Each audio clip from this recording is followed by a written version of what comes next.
Então sempre. temos uma vinheta, pode soltar, por favor? No programa de hoje, a mulher que encarnou e enfrentou a turminha do cancelamento. Eu acho bem ruim isso.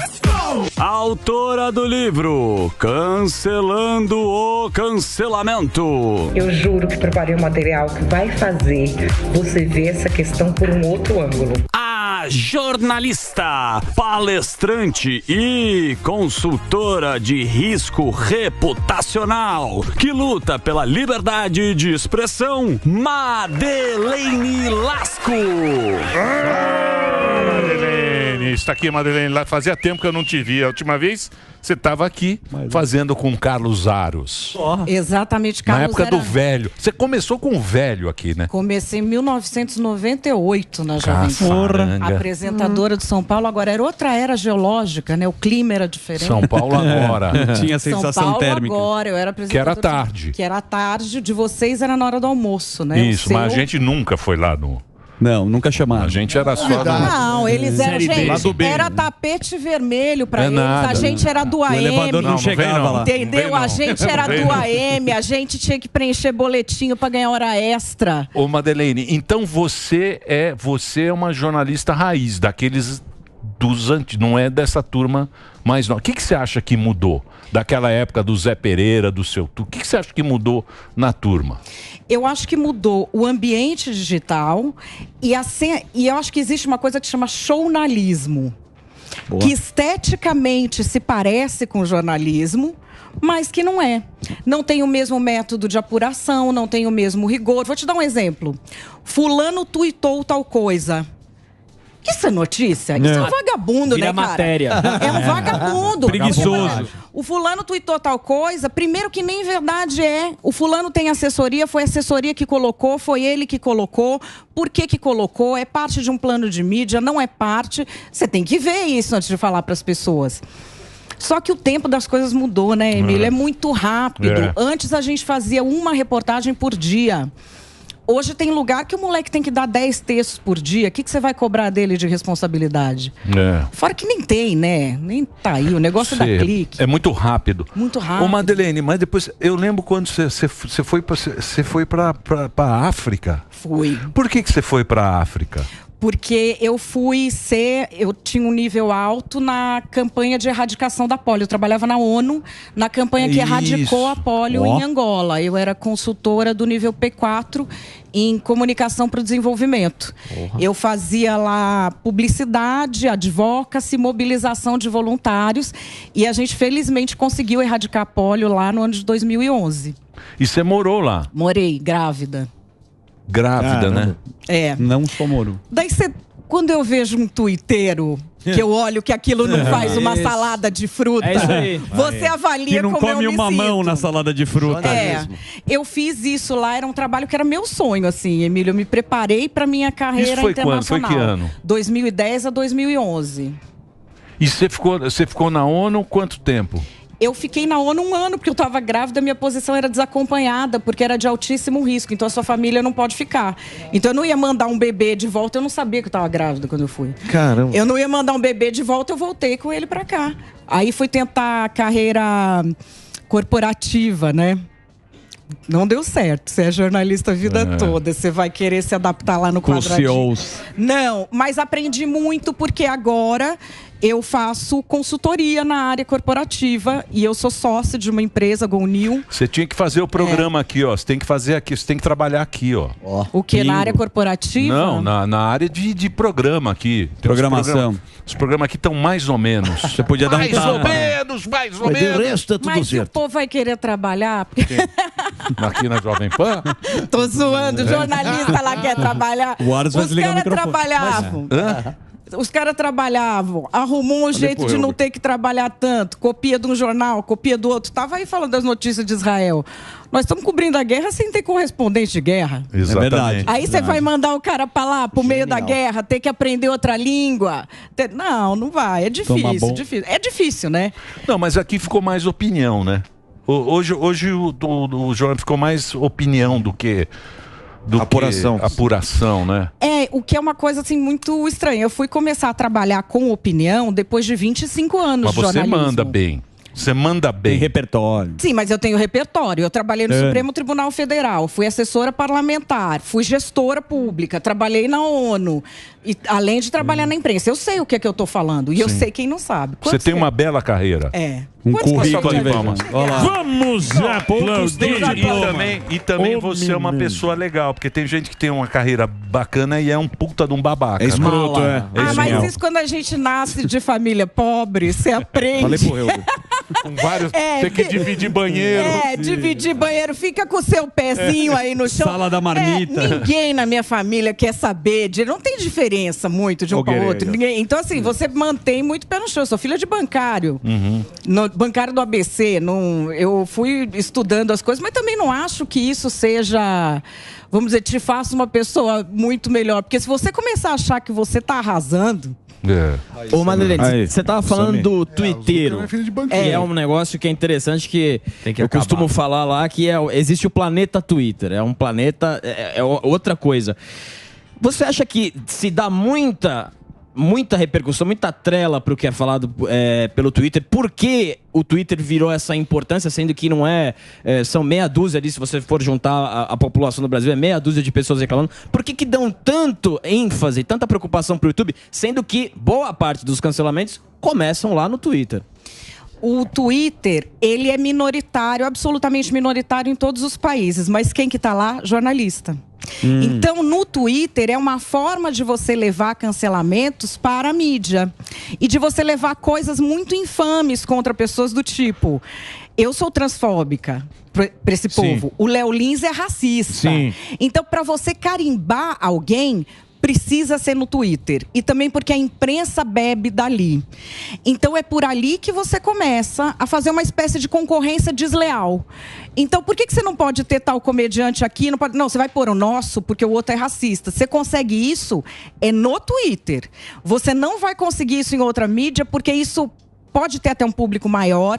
Eu vi cancelamento de gamers no YouTube, no Instagram, mas não chega na grande mídia. Então você não consegue disputar, você não consegue tirar o mercado dele ou roubar a posição dele fazendo esse tipo de cancelamento igual o gamer faz no YouTube. Você tem que botar no Twitter, porque assim, se saiu em toda a imprensa que o fulano é racista, então... não vamos contratar para a festa de fim de ano da empresa. Vamos contratar quem? O bonzinho. Sim, o legalzão. O legalzão, o Zé Bonzinho, que é legalzão segundo qual critério? Do Twitter. Mas não é por isso que o jornalista tá meia boca, porque aí o jornalista fica com medo de ser jornalista, justamente pela essa onda de cancelamento. Aí ele prefere repostar o que o terceiro disse do que ele dar a opinião dele. Não vai para esse caminho? Eu acho que vai por esse caminho, Fuzil, mas é que eu sou de outra era geológica, né? O meu primeiro chefe foi Fernando Vieira de Mello, foi o criador do jornalismo da Jovem Pan, nome do túnel da Rebouça. Seu Fernando me dizia uma coisa assim, filha, jornalismo não é uma profissão para covardes. Então, se ele ficou com medo, vai fazer outra coisa. Se você é covarde, tem muito medo, até no jornalismo você tem área em que dá para ser covarde. Você cobre uma coisa ali, lançamento de produto, não sei o quê, e faz isso. Agora, se vai para o embate mesmo, você tem que ter uma dose de coragem e não pode ter medo do que eu chamo de Che Guevara de apartamento. Bonito. Basta la vitória sempre, tem a bandeirinha, mas o tatuagem. Ele tem a tatuagem, ele tem tudo. Ele só não tem o esforço para ser um Che Guevara. Se apertar muito, não sabe passar uma camisa. Não desce no 2-0. Mas fala, gente. Mas fala que parece aquela bravataria toda, uma coisa. Agora, né? assim, o que o Fuzil falou da preguiça do jornalista, não é só o jornalista chancelar o que é a agenda dessa patota, pegar essas coisas do Twitter e falar assim, não, vamos fortalecer o que a agenda da galerinha bonitinha aqui precisa expor, então vamos pegar ali, além da preguiça, talvez eu acho que não é só preguiça, não tem um pouco dessa canalice mesmo, dessa agenda de tipo, vamos mostrar só a parte bonita da turma? Isso é grana. Rogério, isso é grana. O povo vem falar pra mim de ideologia. Não, porque a ideologia... Não tem ideologia.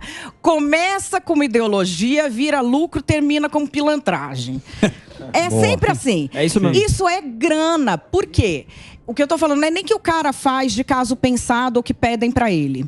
Se você repetir as verdades absolutas da patota delirante, vier com esses papos que não param em pé de forma acadêmica, racismo estrutural, lugar de fala, vier dizer que esse povo que fez esse tipo de teoria é intelectual, quando não é reconhecido assim na academia, você vier repetindo essas coisas, como é que é? Microagressões, não sei o quê. Se você repetir isso, dentro de várias empresas jornalísticas, você vai crescer rápido. Sim.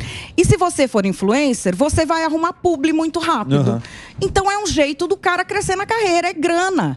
Eu conheço gente que repete essa baboseira e não aguenta mais. Aliás, queria até dar um presente pro Samidana. Aí, que não tá ouvindo o que eu tô falando, mas vou te dar um presente. Não tá, ele tá corrigindo prova. Ele corrige prova. Vai te dar um pente e um shampoo.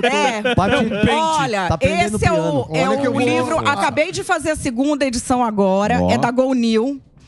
Governança social sem ideologia e na prática. O ESG que a turma gosta de colocar, né? Então, mas isso é destinado a empresas que querem resolver questões sociais, mas já perceberam que tem uma galera que faz só perfumaria. Lá Forçação na de barra, né? A gente faz formação de conselheiros de empresas e vários C-levels que participaram das nossas formações fizeram esse livro. Muito eu terminei ontem a edição revista e ampliada dele, que eu vou mandar. Espero que você goste. Vou ler. Você sabe que a The Economist, no ano passado, fez uma... Acho que foi no final do ano. Ela fez uma crítica à ESG. A woke. Falou o seguinte. Falou, olha, uma coisa é o discurso, que é muito bonito, muito moderno, outra coisa é a prática. E ela falou das métricas. Falou, enquanto a gente não tiver métricas validadas pelos pares, fica um negócio assim, eu faço ou não. E a gente teve, esse ano, o Silicon Valley Bank, que tinha tudo de ESG, e todo mundo briga, eles faziam tudo de ESG, mas não faziam gestão de risco. E o banco quebrou. Então, eu acho que, assim, é uma evolução, né? A gente vai ter que andar com esse, porque falar assim, eu sou diverso, eu faço isso. Porque o que a gente vê hoje na mídia é todo mundo com o mesmo discurso. Se você Mas acha que tem evolução? Não, eu acho que não. Por que exemplo, você pega essa guerra. Certo. Né? A guerra. A guerra mostrou que o mundo não evoluiu nada. Nada. Não e é? até, Foi pra trás. Você sabe que eu já esperava, até no meu livro Cancelando o Cancelamento, eu falo tá aqui, ó. que a lógica... Você tem muitos livros. Tenho. Você tem Cada assunto tem um livro. Cancelando o cancelamento, ó. Tá aqui, ó. Madeleine Eu também Lasco. vejo você passando trote. Você gosta, amiga, né? Adoro. Você conhece o Royce? Royce Grace, isso. Royce do Cavaco. Cara, eu morro. Eu morro. Morro. Vejo. Depois a gente faz um junto. Eu tenho vários. Então, a gente tava falando da guerra. Da guerra. Você tá falando da guerra. Por quê? Que não evoluiu. Aí no livro eu coloco uma coisa que é o seguinte: essa forma de pensamento woke, que eu e outros traduzimos como identitarismo, que na verdade simula a pauta identitária, mas não briga por pauta nenhuma, briga por dinheiro, eles têm uma lógica de oprimido versus opressores. Boa. E eu coloquei aí, no livro, esse eu terminei de escrever em janeiro, então não tinha guerra ainda. Eu digo que isso ia descambar para um antissemitismo como nunca visto. Porque na cabeça dessa gente, o que é o oprimido? Não tem a ver com a realidade. Eles definem quem é o oprimido, segmentando a sociedade em caixinhas. E quem que é o opressor? É ele que vive às custas de mamãe, derrubando as regras de vida na cabeça dos outros? Claro que não. Ele não vai ser o opressor. O opressor é quem ele decide que é o opressor. E tudo funciona assim. Na cabeça desse povo, judeu é rico, homem branco. Sim. Isso. Apesar de, gente, historicamente tem nada a ver, etnicamente não tem nada a ver. Mas, enfim, na cabeça deles é assim. E eu já via, quando eles iam fazer movimento antirracista, com o Thiago Leifert eles faziam muito. Pois é, judeu, né? E eu falava, isso vai plantar uma semente. Eu trago no livro vários exemplos disso. Mesmo assim, me assustou, Emílio. A escalada, né, do antissemitismo é uma coisa violenta. A gente tá falando na Alemanha agora que estão colocando seguro policial para proteger o mundo. Então, mas isso aí também não é... Isso aí, mataram uma líder do mundo. Mataram a facada, né? A gente acabou não falando, mas isso também não é um exagero nosso? Porque tudo é muito exagerado em... Sim. O que eu acho errado é, por exemplo, programas de televisão. O nosso grande veículo é televisão. Você querendo ou não, o cara fala, a televisão acabou o cacete. Nada. Televisão dá 80% de audiência, é o que manda. A televisão, ela fica refém do Twitter, que tem 1000 pessoas. Que ponto chega? Televisão, Rede Nacional, Rede Globo. O cara fica fazendo novela pro Twitter. Hashtags. Exatamente. E fica com medo do Twitter. A gente tá aqui também para errar. Por isso que a gente está aqui. Que também é para fazer um programa errado. Deu errado, você conserta no dia seguinte e vamos embora. Comunicação é assim. É assim que sempre funcionou. Agora não, você fica refém do Twitter. Fala, ai, o que será que o Twitter... ele falou, O que será que o Twitter vai falar da gente? Que Twitter? Mas tem um segundo movimento. Que Twitter, eu vou aproveitar para perguntar, fazer que um é o break, cancelamento financeiro. Que é o seguinte, o cara vai nos patrocinadores e aí... Afeta às famílias, vezes né? Você tá falando assim, Emílio, é um público pequeno. Então, mas é o que os Giants lá fazem, Sim, fizeram mas- com a Jovem Pan. mas se o patrocinador eu sei, escuta- mas ele faz isso pra ele ter moral. Lógico. Exato. Ele cria um exército virtual pra ele. O Giants quer ele determinar o que a publicidade vai fazer, que são milhões de Não, mas as Eu empresas... não sei dele. A empresa... E um cancelamento seletivo. Eles fizeram Então. comigo, que foi quando eu peitei, eles tiveram que inventar uma cara, mostrar uma cara, uma coisa que foi quando eles cancelaram a Jovem Pan e a Gazeta do Povo. Eu tenho coluna na Gazeta do Povo até hoje, todos os sábados, sobre dinâmica digital. O que esses grupos fazem? Que eu acho que é o método que as pessoas têm que prestar atenção. Parece que o cara tá falando uma coisa e defendendo uma causa sempre. Ninguém nunca fez nada horroroso em grupo na história da humanidade, falando, ô galera, vamos sair pra ser mal. Ele finge que ele é o bonzinho. Boa. Mas tem duas coisas. Primeiro, eles não fazem lista mais de pessoas, você já percebeu? É. Ele pega um só. Essa técnica chama separar a ovelha do rebanho. Porque vai todo mundo pra cima. Tem a ver com a arquitetura da rede social. Não sei quem aqui gosta de game, que vocês fazem Swarm Attack. Vocês sabe Swarm Attack? Quando você junta todos pra atacar um só? sim. É a mesma coisa. Potencializa o algoritmo de quem atacou. Na lógica do grupo e multidão? Entra a lógica do grupo e multidão. Isso, aí, né? exatamente. Só que potencializado pela arquitetura da rede social, que já favorece isso. Então, eles fazem isso para eles ganharem poder e poderem ir lá dizer para a empresa quem ela contrata ou não. E quem que a empresa vai contratar? Os parça deles. Mas por que as empresas... A pergunta é por que as empresas dão ouvidos? Porque eu concordo, Emílio, o Twitter é uma mini... Porque a publicidade é picareta. Já tomou a Mas as multidão. empresas... A publicidade, ela fala o seguinte, aqui no Brasil, o cara entra lá, vende hambúrguer. Hambúrguer no Brasil vem lá, como é? Transex. Tem os mais. Que aquela turma, japonês, negro, tal. Você vai pro país árabe, é a mulher de burca comendo hambúrguer. Por quê? Porque ele só quer o dinheirinho, é isso que ela tá falando. O mercado.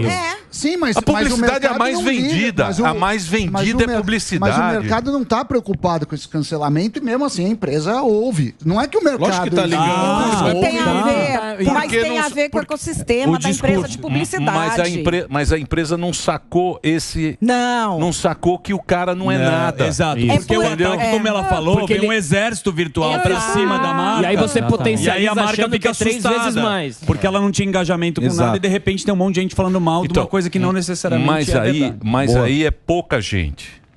É pouca pouca gente. faz gente. barulho. É um E exército tem também o tal do robô. Que pode nem ser real, exatamente. Não, Tem um a robô. gente às vezes fala assim, porque tem os robôs. Aí a pessoa que tá lá no meio, participando daquele linchamento... eu não sou robô. Aí ela fala, eu não sou robô. Eu não sei se eu tenho dó ou se... Enfim, adulto, né, falando isso. A questão do robô é o quê? O algoritmo, quando você mostra uma coisa... E uma pessoa reage, ele vai mostrar para mais uma. 10 pessoas reagem, ele mostra para mais 100. Então, para que serve o robô? Quando você põe uma coisa, você bota 100 robôs para verem. Já vai para 10 mil, que é para pegar quem? O otário, que é quem trabalha de graça para esse povo o tempo todo. Então, assim, toda vez que tá todo mundo atacando um e você sentir aquela vontade, saiba que estão te usando. Estão te usando. Não existe ataque espontâneo. E tem grupos de WhatsApp, de Telegram, que eles falam assim, ó, vamos atacar aqui. Exato, claro, organizado. É um exército Existe uma virtual. orquestração. Lógico. Tem que fazer um break pro Dedê, pra você, Dedê, ou pra turma do cancelamento. Do cancelamento? Cancelar tá aqui, ó, o o livro, ó. isso. Cancelando o cancelamento. Eu acho muito legal o cancelamento. Porque você...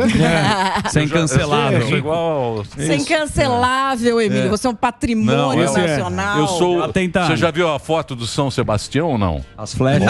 Opa. Põe a foto do São sei, Sebastião. Põe São Sebastião. Tá lá firme. São 27 flechas? Quanto? O São Sebastião? Eu acho, mais. Uma flecha a mais para São Sebastião. Não é nada. São Sebastião. Ele fala, Quer mais uma flechada? Quer mais uma flechada para São Sebastião? Picada de marimbondo. Eles demoram. Olha lá. Olha lá o São Sebastião. Olha o Emílio.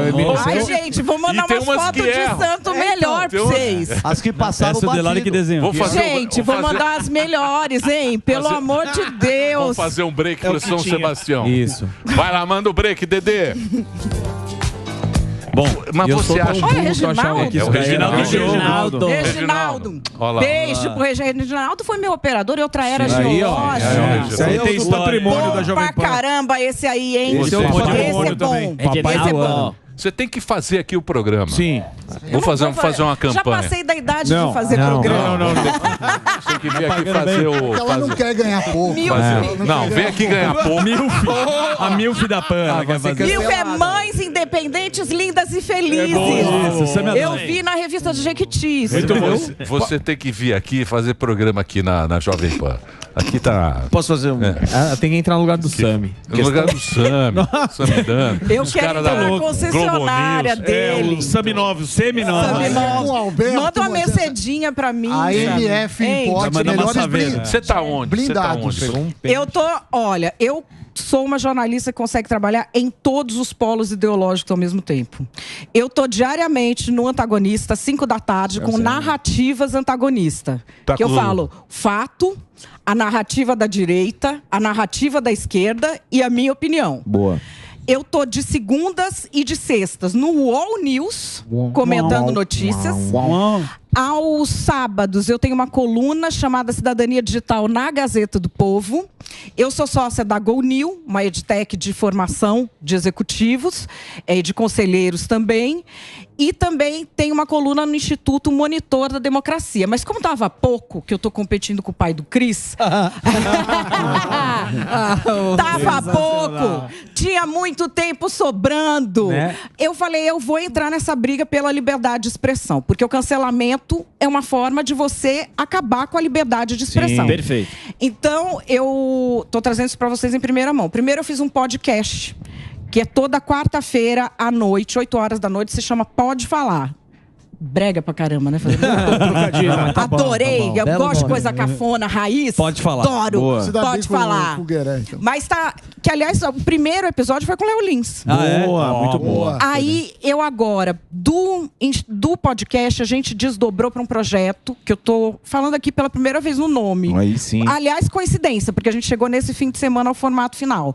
Eu tô lançando o Instituto Direito de Fala, que é um Instituto de Defesa da Liberdade de Expressão, tanto com a atuação pública, atuando, falando nos casos em que a liberdade de expressão está sendo tolhida, como preparando as pessoas, tanto para garantir a sua liberdade de expressão do até onde posso falar, quanto para efetivamente ter uma liberdade de expressão. Porque você só tem liberdade de expressão se você tem a plena compreensão do que você está ouvindo, e se você consegue articular aquilo e se expressar.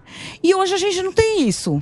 A pessoa vê alguém falando um negócio lá, ela gosta da pessoa, ela repete. Sim, E aí, quando vão questionar, ela não sabe responder, ela fica muito nervosa, ela fica muito violenta e começa a rebater. Então agora eu tô com esse pacote completo. Essa questão aí da liberdade de expressão, a gente ainda tem isso mesmo? Ou a gente tá com uma autocensura? Porque o que a gente vê, você usou o exemplo do Léo Lins aí, pegaram o Léo Lins, colocaram a cabeça dele em praça pública para...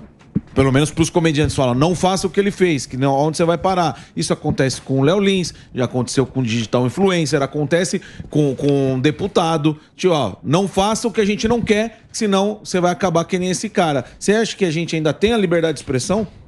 A gente tem a liberdade de expressão porque a gente não tem um aparato de censura estatal.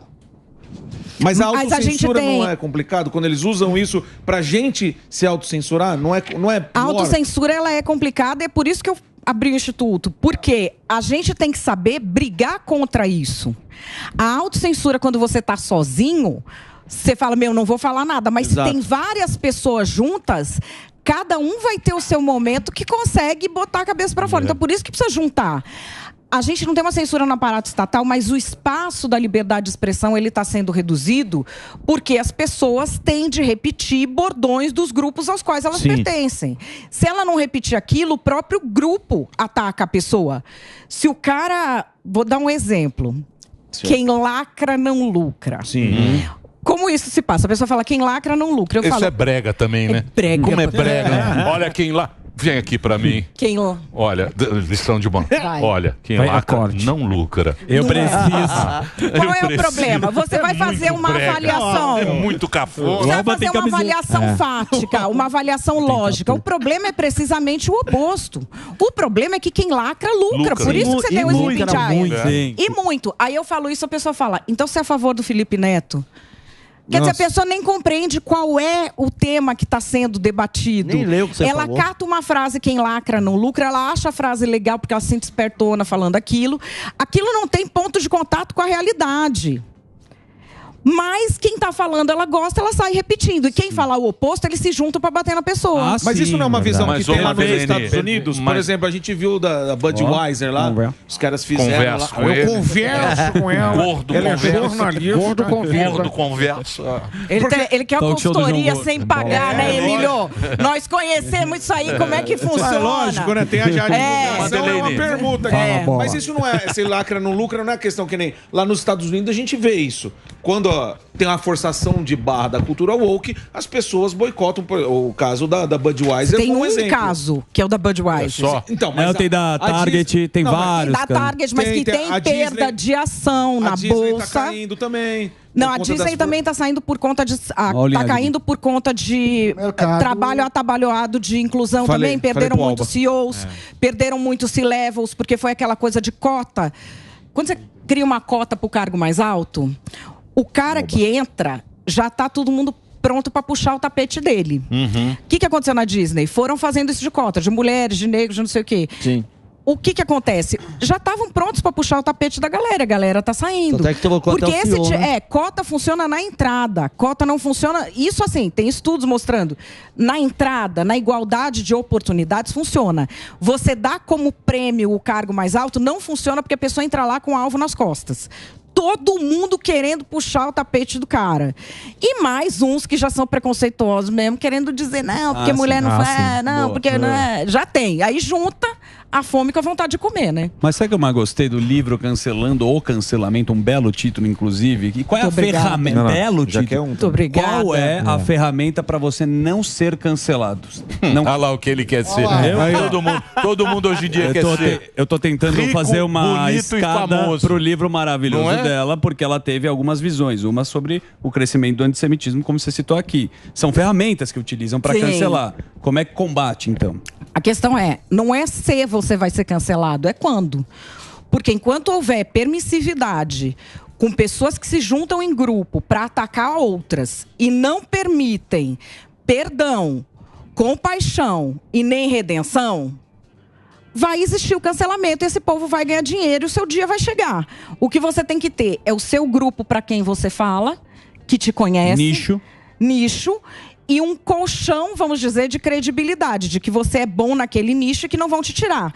Tem pessoas que são incanceláveis, que têm grupos muito fortes. Por exemplo, tenta cancelar um Bolsonaro ou tenta cancelar um Lula. Você não vai conseguir. Já tem base que apoia. Base já que apoia. É gigante. Ô, Madeleine, deixa eu perguntar um negócio pra você agora. Pergunta séria. Vamos ver. Testas Francisco. A gente vai sair até. Eu vejo você como muito independente. Você é uma jornalista independente. Você não tem patota, você não tem nada. Não é mais difícil? Mas eu não gosto de ser ridícula, né? Eu prefiro vida difícil a vida ridícula. Eu não ia conseguir viver com isso. Eu preferia fazer outra coisa se fosse para me render alguma coisa.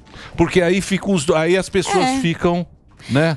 Você fica apanhando dos dois lados. E são os dois lados muito virulentos, muito infantilizados, né? Eles acham que eles entendem do que eles estão falando. Eu acho muito divertido isso. A pessoa nunca pisou no STF, não sabe como funciona, nunca pisou no Palácio do Planalto, não sabe nem do que está falando, como é feito um orçamento, a diferença de um contrato de prestação de serviço, de um contrato de serviço sob demanda, mas ela tem opinião. Ela acha que ela tem opinião daquilo. Então, assim, eu acho que todo mundo tem que participar. A minha participação é o quê? Eu sou jornalista. A minha participação é prestar um serviço para o público. Se eu quiser ficar do lado de algum político, eu saio e vou fazer campanha para ele, como já fiz. Saí, fui assessorar o cara. Agora, o problema do Brasil também é a proliferação de otário, né? Ah, sim, então, mas não tem jeito. Como é que o cara vê um jornalista defendendo um político, cara? Mas não é a forma mais cruel, porque é o seguinte, o que os imbecis do cancelamento não perceberam, que é assim, ou percebem e fazem na maldade. Se eu cancelo o Alba, por exemplo, ele perde o canal dele, consequentemente, o irmão dele perdeu, que consequentemente a esposa, que é uma dependente. Então, assim, o cancelamento é a forma mais cruel, isso que eu queria te perguntar, que não é só na sua pessoa. Exato. Ele vai numa cadeia de pessoas que dependem de você e aí eles vão te esmagar numa raiz que você não tem mais saída. Porque é para dar punição exemplar, fuzil. Porque é o seguinte, se você não entrar na minha patota, você não consegue. É, censura que uma... Ele tem que dar, ele tem que dar a punição exemplar. Da toda. Exatamente. A primeira coisa é parar de premiar essas pessoas. As empresas têm que parar de premiar essas pessoas. Tem que parar de chamar pessoas que agem dessa forma. E a coisa do cancelamento, tem uma lenda que muita gente acredita, que quando você é cancelado, você se realiza porque você vai fazer uma grana. Você está em alta. Só na fazenda isso. Isso é verídico para quem trabalha com marketing e opinião pública. Para quem está no público, você consegue dar uma revertida. Quando você tem a indústria da publicidade, quando você é uma persona pública. Você vai tomar uma pedrada, daqui a pouco a galera percebe, foram canalhas aqui, a pessoa estava certa, não sei o que. Volta com mais força. Mas tem muitos casos que não. Eu estou pesquisando muitos casos pequenos. Eu escrevi outro dia uma coluna sobre que é um professor canadense, Robert Blitzko. Ele estava fazendo um treinamento desses de inclusão. Essas porcaria que eles fazem agora, não pode falar criado mudo. Enfia o cara lá, que é um professor lá, pra ouvir essa bobagem e fala que é treinamento. Aí falaram o que pro cara? Que a escravidão no Canadá tinha sido muito pior do que nos Estados Unidos. Quando o Canadá virou Canadá, nem escravidão tinha mais. E os Estados Unidos tiveram segregação. Ele era professor de história, levantou a mão e falou, olha, desculpa, não sei se essa afirmação está correta. A mulher do curso fez dele o exemplo do racismo estrutural. Em todo lugar que ela ia dar aula, na aula, ela dava o exemplo desse cara, que era o exemplo do racismo estrutural. Começou a ter matéria que ele não pegava mais, mas ninguém falava que era por causa do racismo. Não, isso aqui deixa. O outro curso que ele ia dar não fazia mais. Ele era chefe, vamos trocar que estamos remodelando. E o cara fazendo queixas. Isso foram 4 anos, o cara praticamente perdeu tudo, ninguém assumindo, e o cara se matou. Meu Deus. Caramba. Pois é. O cara se matou. Professora. E aí ainda a nota, no meu artigo eu coloquei a nota que a mulher fez depois, assim, sem nenhuma piedade, entendeu? Nenhuma consideração humana. Aliás, no livro eu tenho um negócio que eu trago que é um manual de radicalização. Que foi escrito para como que você... Porque você não pega uma pessoa para você radicalizar e você fala, opa, vamos aqui destruir o cara até ele se matar? Ninguém fala isso. Sim, lógico. Mas o objetivo do cara é deixar a minha audiência pronta a rir da morte do alvo. E ele vai fazendo isso como? Tem várias técnicas que ele vai te apresentando. Tem técnicas diferentes que você usa como meme. Isso de pegar uma pessoa só e atacar todos e separar a ovelha do rebanho. E esse cara, olha que curioso, ele começa como antirracista vegano. Meu Deus. Jesus. E se torna neonazista trampista. Que é isso que eu falo, gente, não é ideologia essa parada, é grana. Total. Eles usam o vocabulário ideológico, então todo mundo confunde, acha que é ideologia. E aí você vai enfrentar com uma arma ideológica. Mas o lance dos caras é grana. É briga de mercado. Uma dúvida que eu tenho, que tem assim... Tudo bem, existe a turminha do cancelamento, existe a política. Você ficou com medo, você tirou a piadinha da Xuxa. Ele tirou no Twitter. Mas é o processo. Ele falou da Xuxa, não se fala. Cagou de mim. Da Xuxa não, gente. Nossa rainha. Ela vai fazer no bar. Posso explicar? Vai lá, Ele foi com medo deixa o testa medrosa me pegar. Misoginia. Olha a misoginia. Interrupting. Capacitismo. Capacitista nada. Não, a pergunta que eu queria fazer é o seguinte: existe essa questão toda, só que também existe o escudo que é, eu tô em desconstrução. Isso. Só que isso só funciona pra um lado, né? O cara foi lá, fez uma merda e, sim. desculpa, mas eu tô em desconstrução, eu não vou fazer mais isso. Só que assim, existe uma outra turma que se fizer a mesma coisa ou até menos e falar, eu tô em desconstrução, não quero saber, isso que você fez é imperdoável, Sim. então você vai ser cancelado. Por que isso existe só pra um lado? Porque é o lado que quer dominar o mercado e que é um lado que domina a mídia. A mídia sempre foi ideologicamente esquerda. Sempre foi, tudo esquerdinha. Não, 24. 24. Eu sei o que eu passei, Emílio. Cabelo azul. Então, eu sei o que eu passei. Mas você é muito... Você é muito diferente, porque você... Os caras falam, ela é isentona. Eu não considero você isentona. Eu considero você uma pessoa que olha como todo jornalista deveria olhar, de cima. Você olha aquele negócio, você não entra na disputa. Então, eu gosto muito das suas considerações, do que você diz assistindo em podcast e tal, porque você vê aquilo lá de uma maneira diferente. Sem torcida. Sem torcida. Você vê... Não sei se é porque eu gosto também... E eu tenho bom gosto. Obrigada, Pode ser que você esteja equivocado. Olha lá, você não aprofundou tanto. Me desculpem vocês. Não viu o que ela falou. A questão é o seguinte, um jornalista sério não apoia político, às vezes nem com voto. Isso Martina Suzuki falava, é a escola antiga de jornalismo. Você não apoia político, ponto. O político tá ali para ser escrutinado e criticado. Qual é o papel do jornalismo na democracia? Ver o que o político está fazendo que não deveria fazer e passar para o público. É só isso o papel. Se o cara tá torcendo para alguém, ele já tá te enganando. O julgamento é de quem lê, né? O julgamento é de quem lê. E eu posso dar a minha opinião. Por isso, lá no Antagonista, eu faço isso. Eu falo quais são os fatos. Aquele old school, né? Que, quem, quando, como, onde, por quê, ponto. Aí eu falo a narrativa da esquerda. Fala a narrativa da direita. Eu faço as duas, Emílio, que eu podia entrar pro PCO e pro bolsonarismo ao mesmo tempo. Com a camisa ao mesmo tempo. E depois eu opino. Mas assim, a minha opinião, o cara pode ter uma opinião diferente da minha, ele pode querer opinar sobre outro ponto. A questão que eles falam que é o isentão, porque assim, como a gente tem um problema de educação, um problema cognitivo, um problema de fala, de expressão, de leitura... O que é uma decisão para a pessoa? É decidir entre Lula e Bolsonaro. Ela não vê mais nada como decisão porque ela tem tanta dificuldade de compreender o mundo político que ela não vê que você tomou outra decisão que é entre apoiar político e não. Entende? Sim. Ela não consegue ver que tem outra. Ela quer ficar naquele grupo que está um contra o outro e só entende essa dualidade. E para eles isso é muito bom.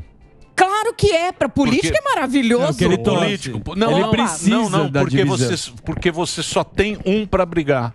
Entendeu? Sim, quando você tem esse que eles chamam de polarização, é bom para quem tá na polarização. Lógico. Só para eles. É claro, porque ele ganha mais poder. Você sabe que no livro eu trago isso, essa polarização no exterior, onde se estuda o processo democrático, ela é chamada de polarização tóxica. Por quê?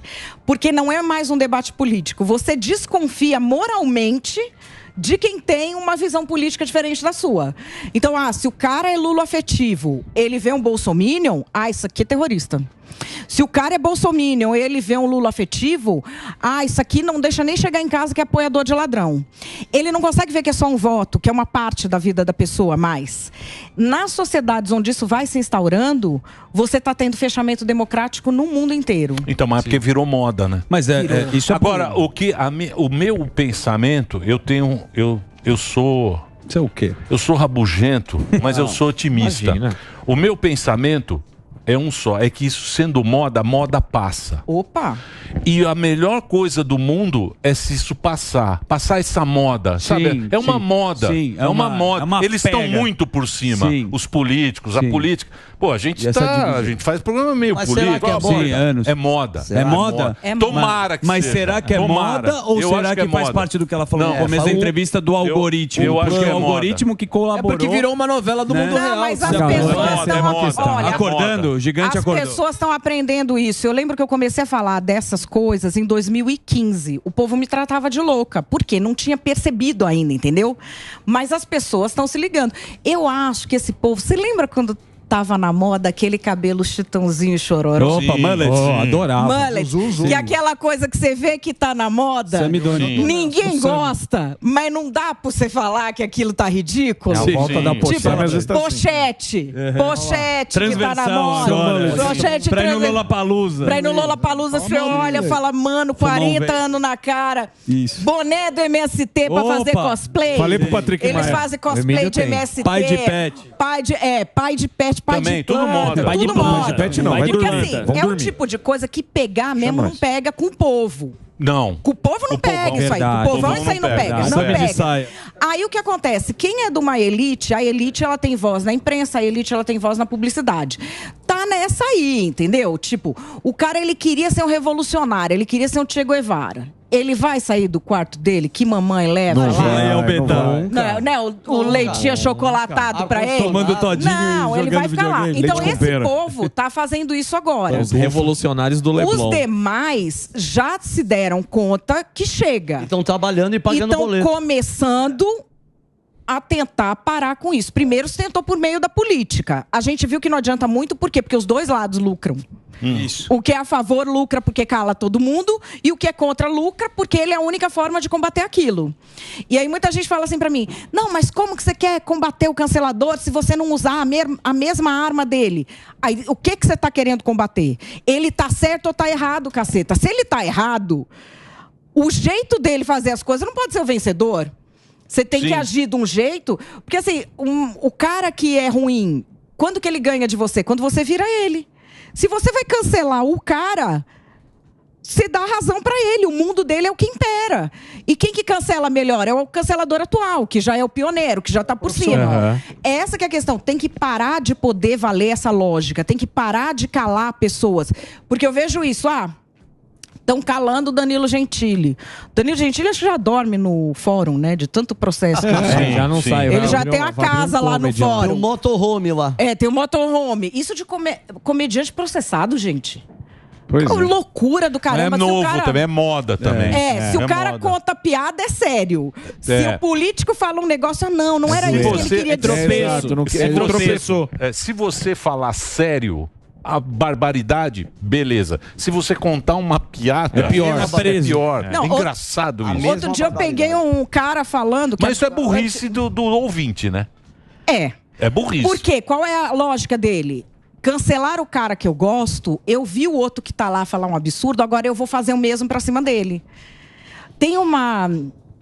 Isso acho que vai soar intelectualoide. Pra gente que é tão burro, né?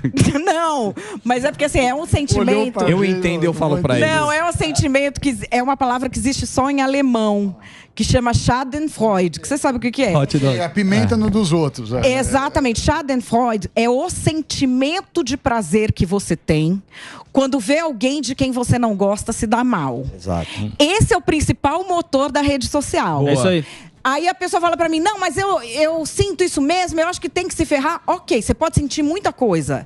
Você age com base em qual sentimento?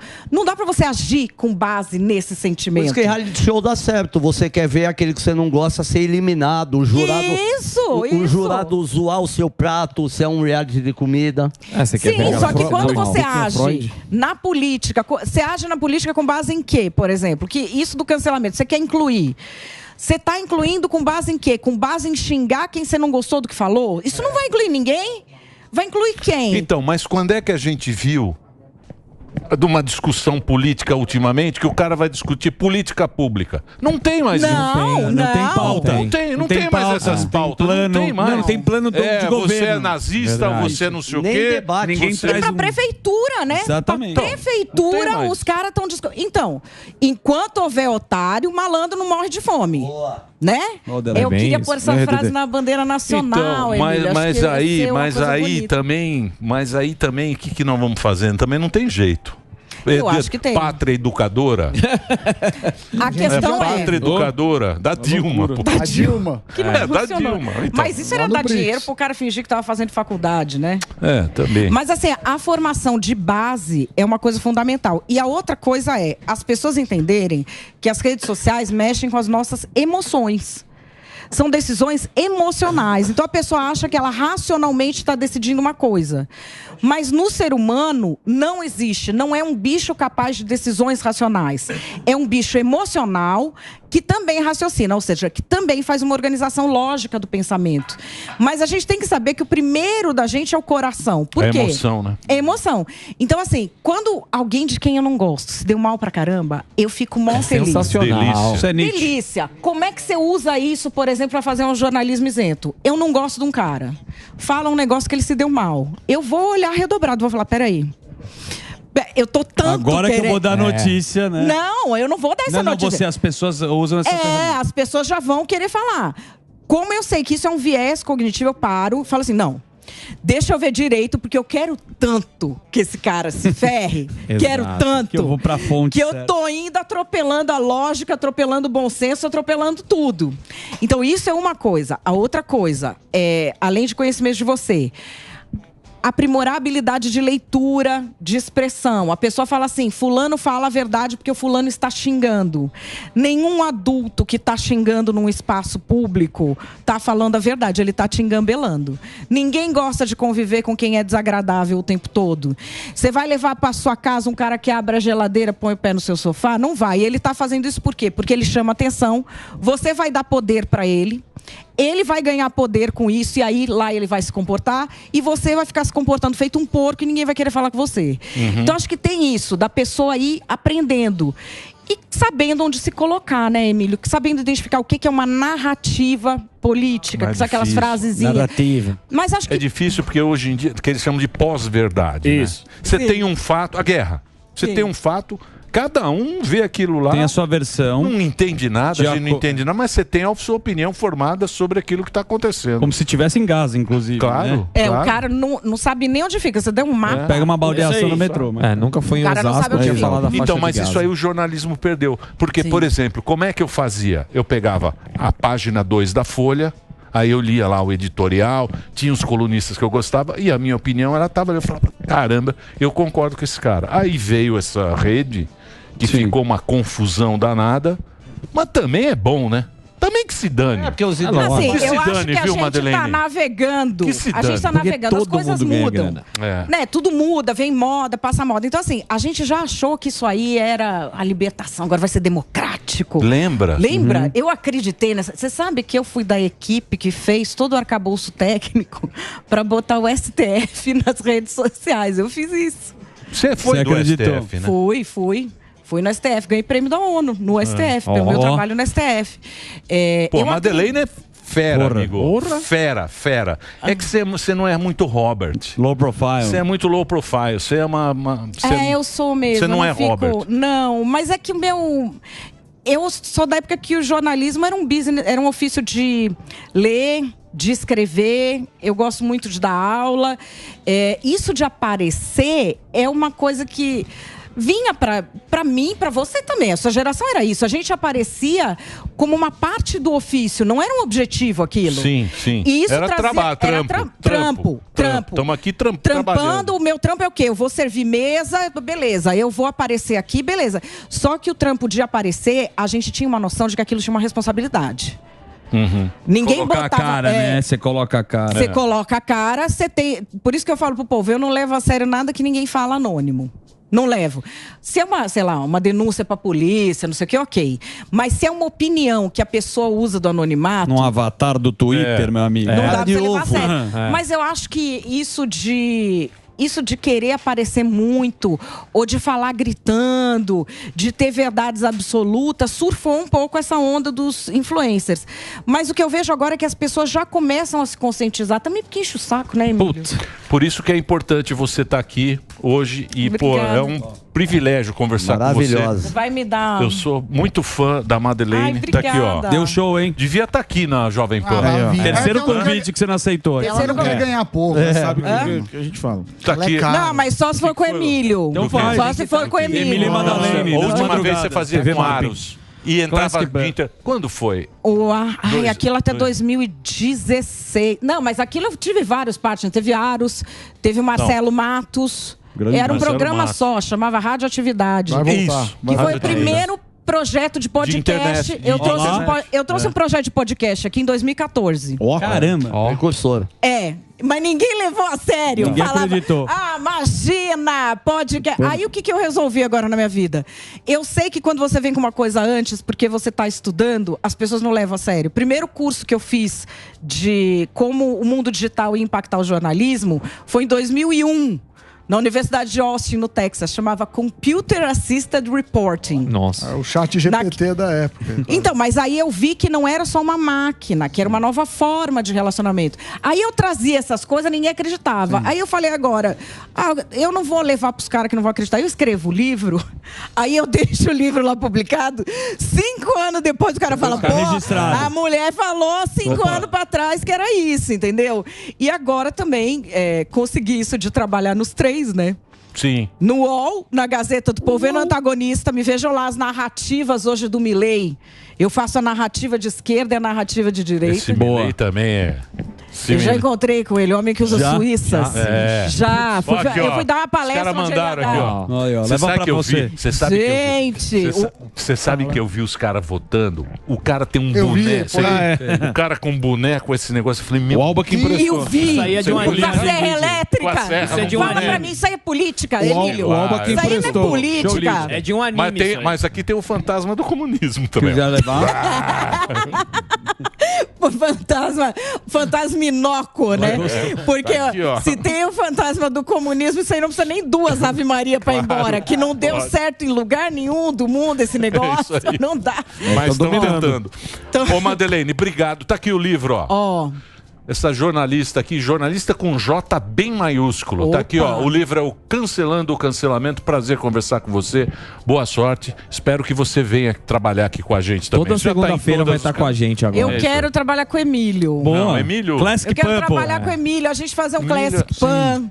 Da época que as pessoas iam conversavam. Vai fazer a TV Mapping. Época que a pessoa te perguntava um negócio, você não sabe, você fala, eu não sei. É isso aí. Né? Outro dia eu falei eu não sei num programa. O programa quase acabou. Mas eu não sei. A gente vai fazer Obrigado. isso aqui. Vou fazer o break rapidinho. É pra você, Reginaldo. Obrigado.